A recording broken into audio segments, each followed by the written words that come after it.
Hello everybody and welcome back to Native English with Chris. Now I often get asked by my students why they struggle to understand native speakers despite having quite a high level of English.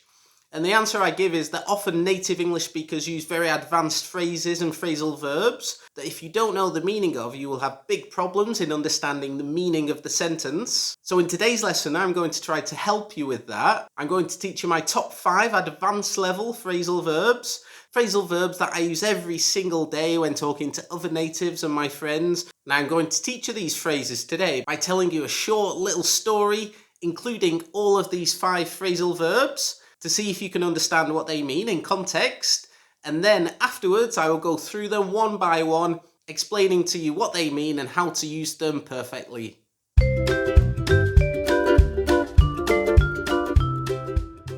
Just before I start, could I please ask you to all subscribe to my channel? It will help me a lot in growing the channel so that I can keep bringing these videos to you. So here we go. I am about to go to the coffee shop because I could really do with a strong coffee after a long, hard day at work. I'm going to meet my friend there because he said he was up for a coffee as well. I hope he pays for his coffee this time because last time he didn't because he's really tight. But strangely, he got away with it. I think if he tries it again, I'll get rid of him as my friend. So that was the story. My top 5 advanced phrasal verbs were in there. Did you manage to catch all of them? And did you understand the story? Did you get the gist of it and what I was trying to say? So I'll go through the phrases one by one now. So the first sentence was, I am about to go to the coffee shop. And the phrasal verb here is be about to. And this means that you have a plan to do something in the very near future. So you're going to do something immediately. So if I say I am about to go to the coffee shop, it means that I'm going to go there right now or in the next 5 minutes or something. Or I could say I'm about to have a drink of water.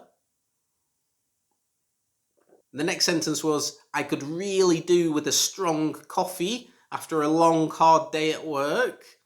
So the phrase here is could do with. This is a phrase that I use every day, but it sounds a bit strange if you break it down. Could do with. You might think, what does that mean? This means that you want or you would benefit from something. So in this case, for a coffee, you probably want a coffee and you would benefit from it because it will help you stay awake. Or I could say, I could do with getting more subscribers for my channel.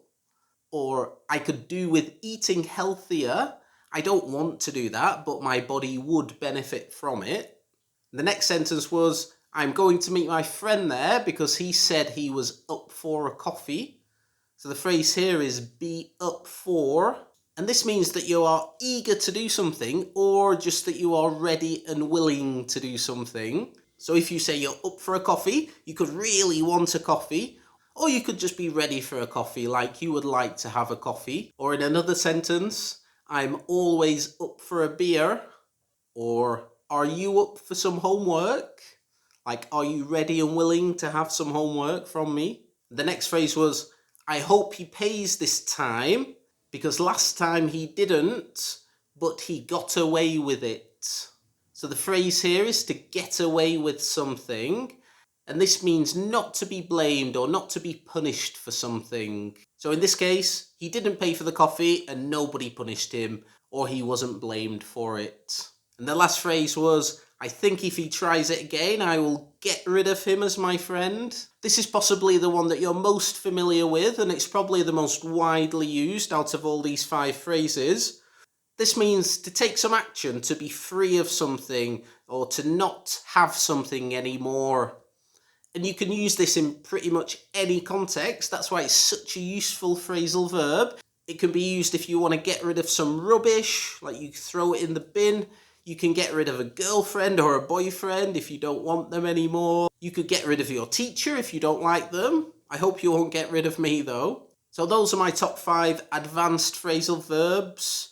You should try to write them down in sentences in context. Try to use them actively every day and get them into your vocabulary. If you want to get to a native level of English, these are the sort of phrases that you need to get into your vocabulary and start using. Please let me know in the comments if you can think of any other advanced phrasal verbs that you use every day. And also let me know if there are any other things that you would like me to teach you in the future. Please like the video if you enjoyed it today, and I'll see you next time. Cheers.